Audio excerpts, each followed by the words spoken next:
Bueno, hermanos, vamos a continuar. Aquí tenemos un cuadro de los eventos importantes del- de la obra evangélica en América Latina. Entonces, para ir haciendo un recuento, vamos a ir señalando estas fechas. Entre 1492 y 1808 vamos a tener la primera época de protestantismo coloniales. Luego, entre 1808 y 1959, una segunda época de sociedades protestantes y modernidad liberal. Como ya hemos señalado, en ese periodo que va desde el descubrimiento de América, ¿no?, hasta el inicio de, del nacimiento de las repúblicas independientes en Latinoamérica, pues van a suceder diversos acontecimientos de corte mm, exploratorio, no, no necesariamente presencia evangélica en la Nueva España, sino una presencia protestante, eh, pero con intereses poco evangélicos, ¿no? Entonces habíamos hablado de los piratas, ¿no?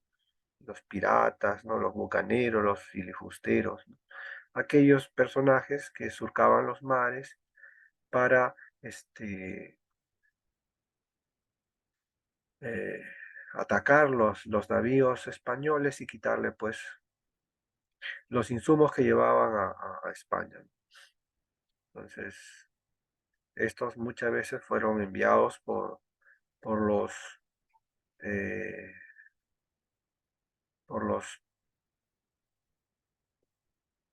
por los holandeses, por los ingleses, quienes atendían otro tipo de necesidades, ¿no? Por ejemplo, estos misioneros, no, perdón, estas naciones enviaban, enviaban, enviaban personas, enviaban a estos atracadores, ¿no? A estos piratas para poderles quitar así una fuente de, de ingreso a los españoles, ¿no? Que por su lado, al recibir todos estos insumos que venían de la Nueva España, que eran las naciones o las tierras aquí en Latinoamérica, este, se nutrían, ¿no? Se hacían de capital para luego hacer frente en Europa a las naciones protestantes, ¿no? Y así mantener una hegemonía. Pero la estrategia de estas naciones protestantes era pues quitarle ese soporte, ¿no? Soporte económico, ¿no? Porque de estas tierras latinoamericanas pues llevaban tejidos, llevaban granos, llevaban oro, plata, ¿no?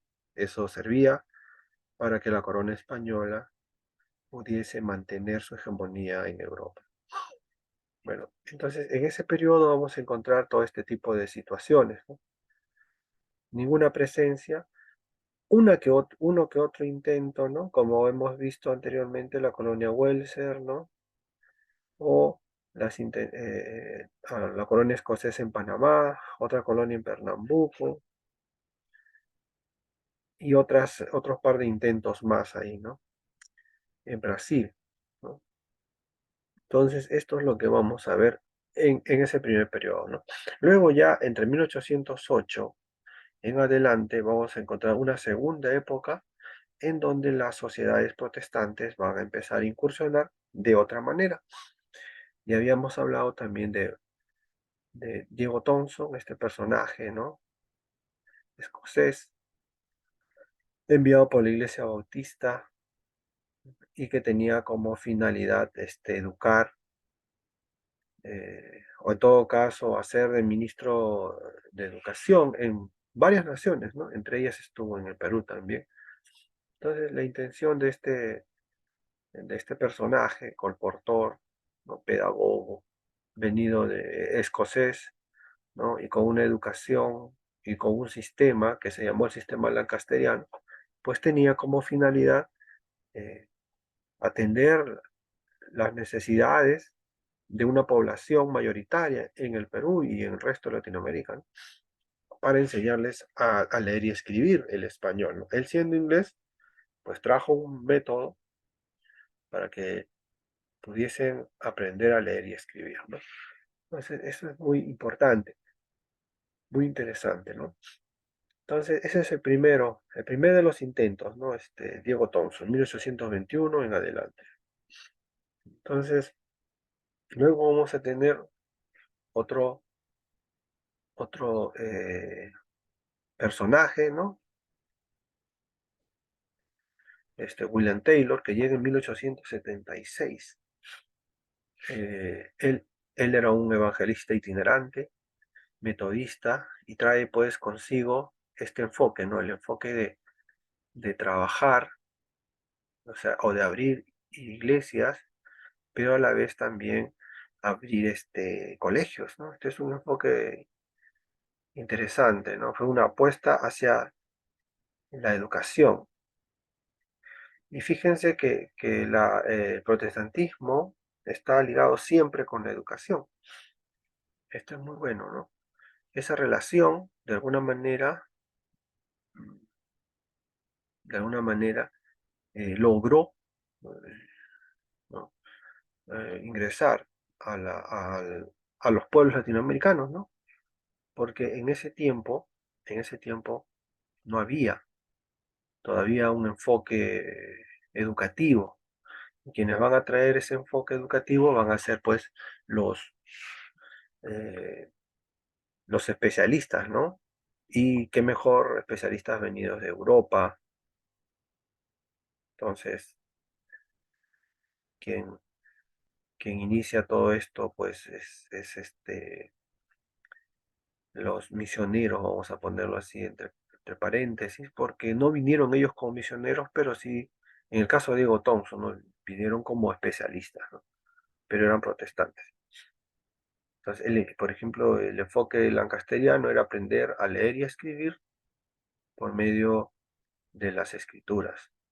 Entonces, ese enfoque sirvió de alguna manera. Ahora, William Taylor aparece en 1876 y su enfoque es abrir iglesias y abrir colegios también. Pero para ese entonces, William Taylor buscaba autosostenimiento.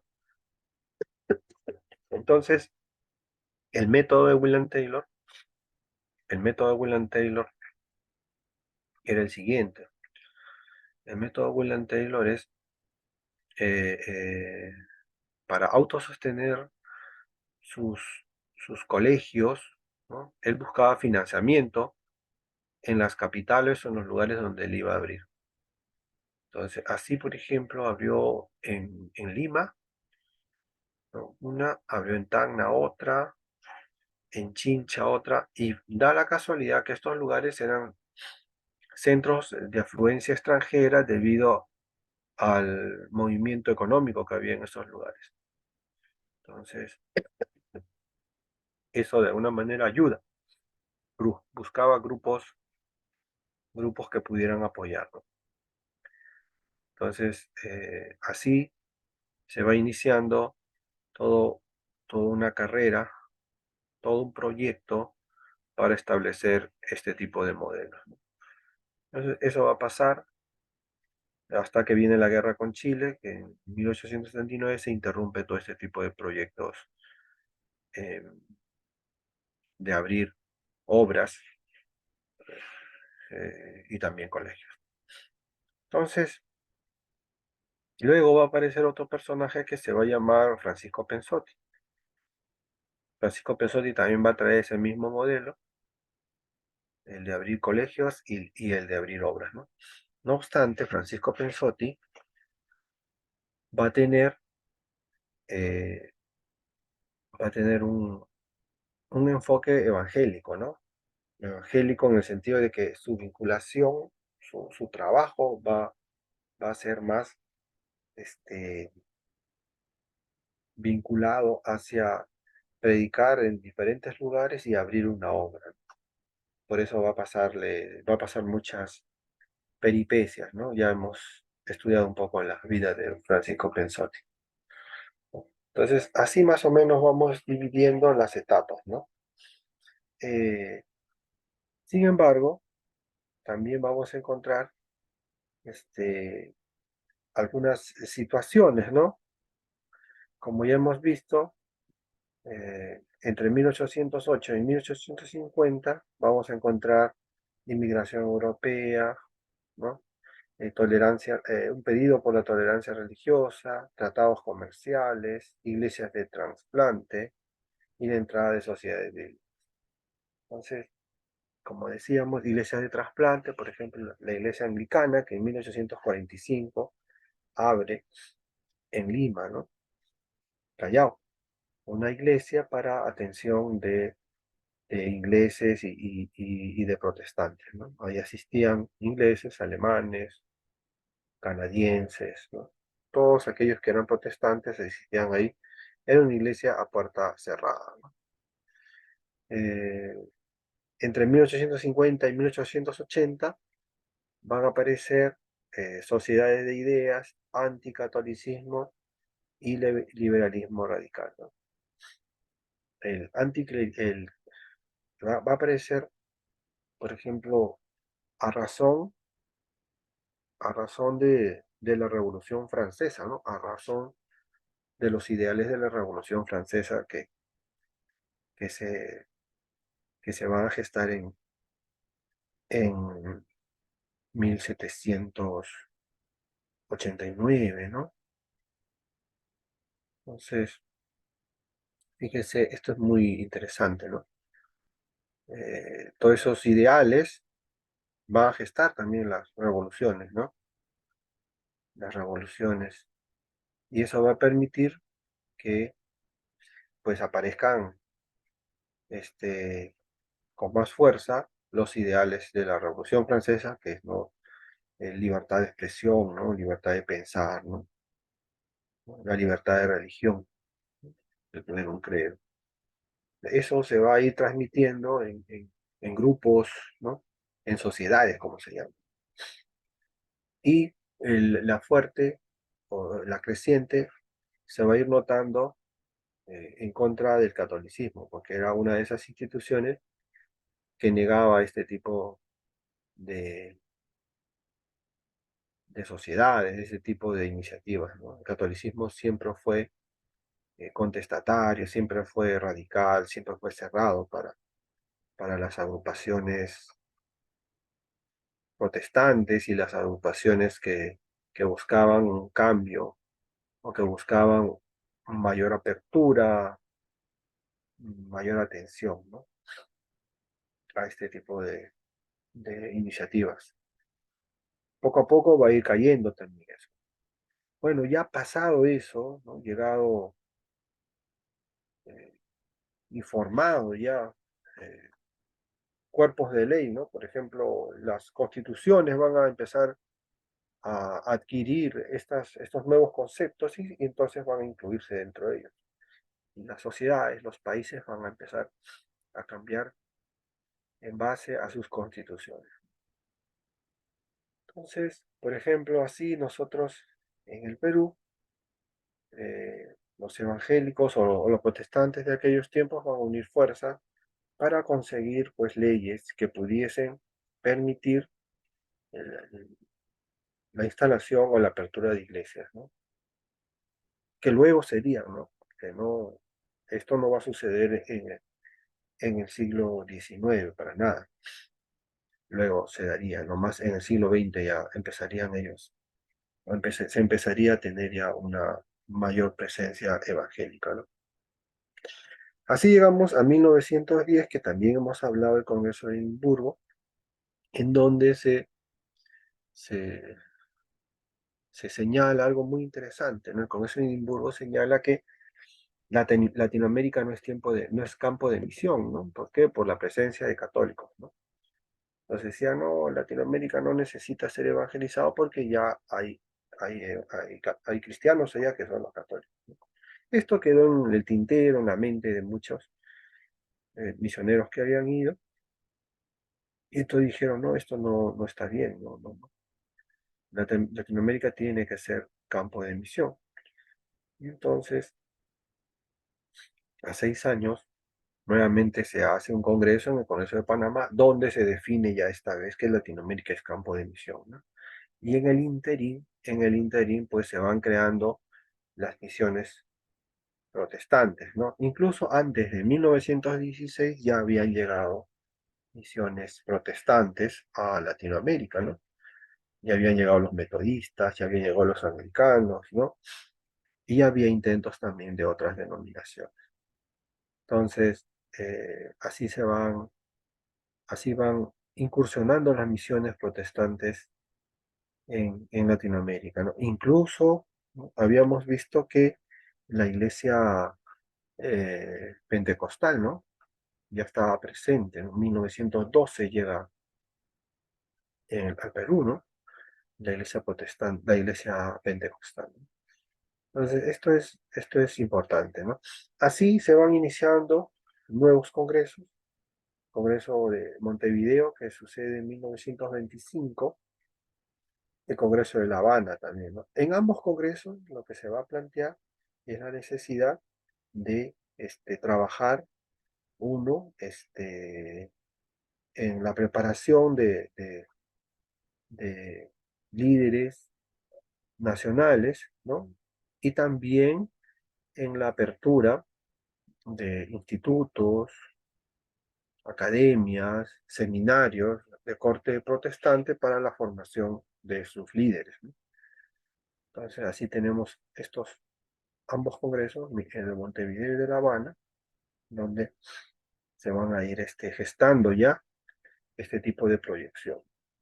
Luego, en 1948 se crea el Consejo Mundial de Iglesias, que es una entidad ecuménica que va a apoyar también iniciativas de corte cristiano, ¿no? Pero esta entidad no solamente va a apoyar evangélicos, sino también católicos, Consejo Mundial de Iglesias.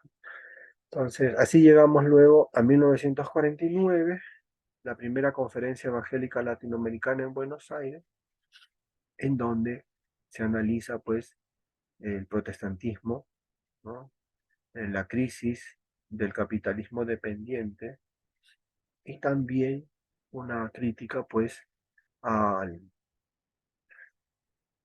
al protestantismo misionero, ¿no?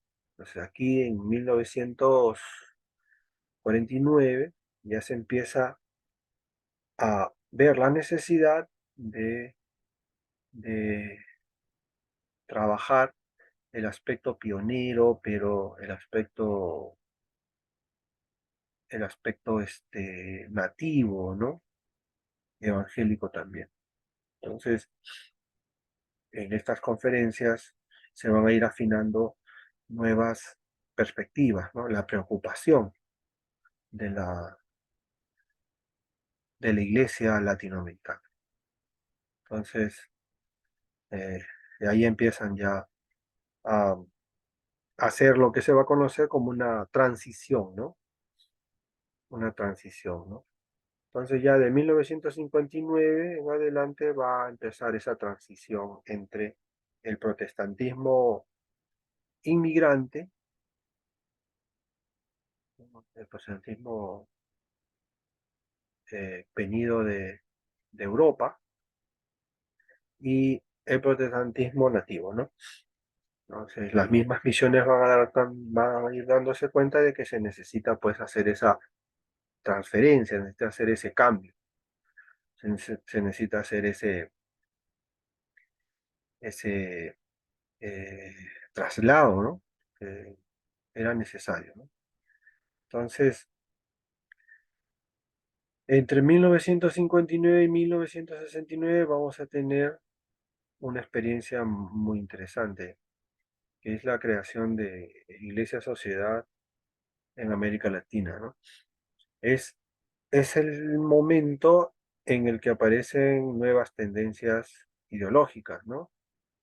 Y EISAL, este movimiento, va a ser como que el inicio de una forma de pensar en donde se va a ir puntualizando más el aspecto material, ¿no? O sea, como le digo, como que el cristiano ya no debe de tomar mayor atención en solo la predicación y la oración, sino en la participación, ¿no? Entonces, esta transición entre ese mensaje que había venido de los misioneros, en donde se hablaba de una evangelización, donde se hablaba de una, eh, de una presentación del Evangelio, ahora se va a hablar de de una presencia de tipo personal, ¿no? Y vinculatorio. O sea, vamos a cambiar el mundo, pero hay que cambiarlo con nosotros adentro, ¿no? No podemos cambiarlo sin participación. Entonces, ISAL, que tuvo varias reuniones, que tuvo varias reuniones en esa década, pues va a empezar a hacer crecer este, eh, este pensamiento, ¿no? Entre ellos van a haber líderes como José Mínguez Bonino y Rubén Alves, ¿no? Mínguez Bonino argentino y Alves brasileño. Entonces, ellos van a ser prácticamente los líderes de este movimiento, que va a ser también la base de la teología de liberación, ¿no? La teología de liberación que aparecería pues a finales de los 60 con Gustavo Gutiérrez. Entonces, ese pensamiento, esa ideología, ¿no? De hacerse cada vez más partícipes de la sociedad para un cambio, pues va a terminar en, en muchas veces en, en- en un involucramiento de guerrillas también. Entonces eso también le va a tocar a la iglesia evangélica, ¿no? En los años 60, ¿no? Así llegamos también al CELA 2, que bueno, CELA 2 que ya lo hemos hablado, y el CELA 3 que es en 1969, que es en Buenos Aires, en donde pues se van a terminar estas conferencias evangélicas, ¿no? Estas conferencias evangélicas van a dar lugar a lo que luego sería en los CLADES, ¿no? Los CLADES que van a ser los congresos latinoamericanos de evangelización, ¿no? Entonces, en el transcurrir de los años, los CLADES van a ser organizados por la Fraternidad Teológica Latinoamericana. Entonces, la Fraternidad Teológica Latinoamericana va a empezar a plantear, ¿no? Varios temas que son vinculantes con la sociedad, van a ser mesas de diálogo y entonces van a ir naciendo temas, ¿no? Temas que son importantes, ¿no? Entonces, eh, se van a ir analizando y finalmente estos claves van a ir resultando en lo que hoy se trabaja, ¿no? Por ejemplo, ¿no?